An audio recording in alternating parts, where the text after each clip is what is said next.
Ouça agora Você e o Doutor, com Antônio Spreuser. Olá, ouvintes do podcast Você e o Doutor. Eu sou o Dr. Antônio Spreuser, clínico geral, intensivista e médico de família. Semanalmente estamos aqui para contar notícias, novidades, conceitos novos sobre a medicina e sobre qualidade de vida. O tema dessa semana é muito importante também porque nós vamos falar sobre uma ferramenta que nós temos usado de rotina nos dias atuais, que é o uso da telemedicina. A telesaúde veio com tudo para ficar e já foi aprovada pelo Conselho Federal de Medicina, pelo governo. Todos nós temos usado a telemedicina de uma maneira rotineira.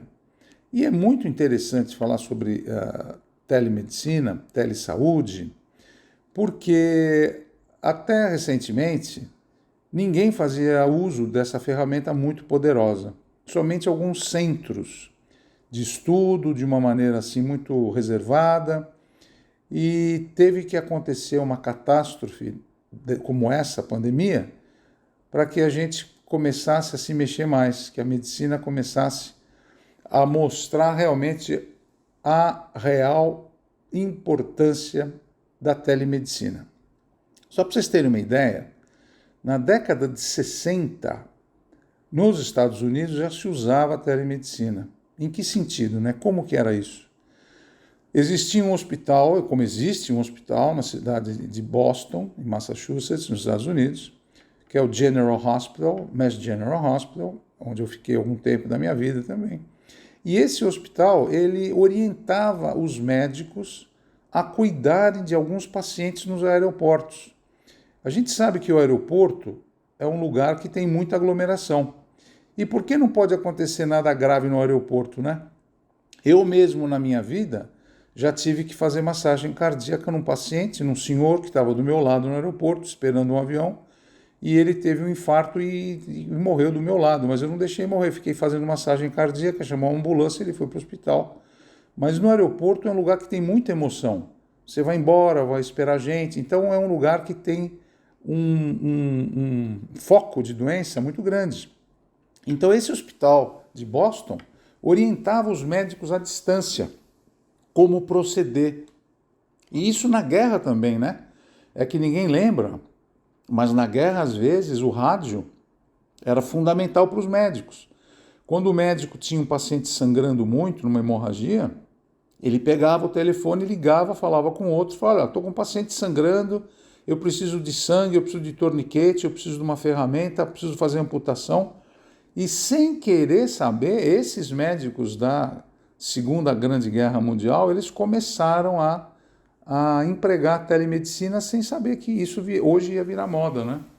Então, como que foi o avanço? Depois, na década de 70, década de 80, essa telemedicina ficou um pouco obscurecida, mas na década de 90, aqui no Brasil, 1996, 97, 98, aqui no Hospital das Clínicas, na Universidade de São Paulo, o grupo começou a ficar muito forte em telemedicina, porque viam que os hospitais que fora de São Paulo, no interior do estado, principalmente aqui em São Paulo, os médicos ficavam muitas vezes desguarnecidos de notícias. Como fazer, por exemplo, num caso grave, numa tuberculose avançada, que tipo de remédio a gente pode dar, num tipo de cirurgia, eu vou abrir a barriga de um paciente, mas eu estou vendo que aqui pode ter um coágulo, o que eu devo fazer? Então aqui o Hospital das Clínicas começou a ficar mais forte em relação à telemedicina. E uma coincidência eu falar desse tema, porque eu cheguei no Brasil no começo de 2000, 2001, 2002, e fui ser chefe da UTI do Hospital São Paulo, da Unifesp. Fui convidado para ser professor lá. E eu vi que lá começou a brotar um núcleo de telemedicina muito, muito importante, que hoje é liderado pela professora Cláudia Nova, e a telemedicina na Unifesp cresceu de uma maneira avassaladora e hoje é uma das placas dominantes de telemedicina no Brasil e telesaúde, né? Então, eu cheguei a participar de um projeto em telemedicina, em 2001, 2002, em que nós conversávamos com os colegas nossos na ilha de Marajó, com os índios, casos graves de infecção, que tipo de antibiótico. Eles mostravam em filmes e em telas o que estava acontecendo, mostravam raio-x, eletrocardiograma, se era infarto, se não era, que tipo de remédio. Então, foi um avanço muito grande na telemedicina. A partir de então, 2005, 2008, os hospitais particulares aqui de São Paulo começaram também a usar a telemedicina, e hoje aqui o hospital que eu trabalho, o israelita Albert Einstein, também é um dos lugares mais fortes, e atualmente nós temos outros hospitais ligados aqui ao Einstein, que nós ajudamos muito por telemedicina. Então, por exemplo, tem um colega nosso que trabalha num hospital da periferia, numa outra cidade do estado, tem dúvidas, nós temos canais diretos para ajudar. E nós vimos que funcionou e funcionava muito bem. E atualmente o que nós temos feito? Usado telemedicina com os nossos pacientes também. A rede do SUS no Brasil inteiro já tem um serviço de telemedicina. Porque o que acontece? O paciente muitas vezes está no interior da Bahia, está no interior do Ceará, no interior do Amazonas, não tem acesso a médicos, não tem acesso a medicações, fica muito difícil saber que tipo de doença você tem. E eu não preciso ir muito longe. Aqui em São Paulo eu uso telemedicina todo dia com os meus pacientes.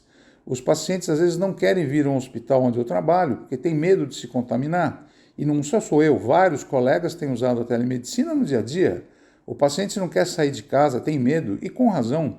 Então nós empregamos a telemedicina diariamente, é uma ferramenta muito importante, em que nós podemos conversar com o paciente, podemos fazer uma anamnese, ver o que está acontecendo, há quantos dias tem a doença, tem febre, não tem febre, podemos fazer a receita digital. Então, atualmente, a telemedicina é uma ferramenta tão importante no dia a dia, em que você que tem um convênio médico, você tem SUS, você tem uma UBS, você pode usar essa ferramenta, você vai ser atendido, você vai ser atendida, o diagnóstico é feito, e isso tem funcionado, e eu acredito em tudo que eu leio, em tudo que eu converso com os meus colegas, é a forma segura e que não vai mais sair de moda. Veio para ficar. Eu converso com meus pacientes em São Luís do Maranhão, converso com meus pacientes no exterior. Agora, recentemente, eu estava fora do Brasil, a trabalho, consegui tocar a minha agenda de consultas por telemedicina. Então, é uma ferramenta segura, eficaz e, quando bem utilizada, ela é muito fundamental. Agora eu tenho que levantar uma bandeira para vocês, que é o seguinte: quando você não melhora com a consulta em telemedicina, quando você não dá para ser bem avaliado, bem avaliada, por favor, procure o serviço médico. Procure um hospital, procure o seu médico pessoalmente, para que ele possa te examinar de uma maneira mais efetiva. Se você tem dúvida, não fique. Procure o serviço de atendimento médico pessoal, que sempre é importante você ser bem observado, ser bem observada, bem examinado, examinada. Não pode ter dúvidas, tá bom? Então esse é um recado importante que eu acho que eu tinha que conversar um pouco com vocês sobre os avanços da medicina nesse setor de telesaúde.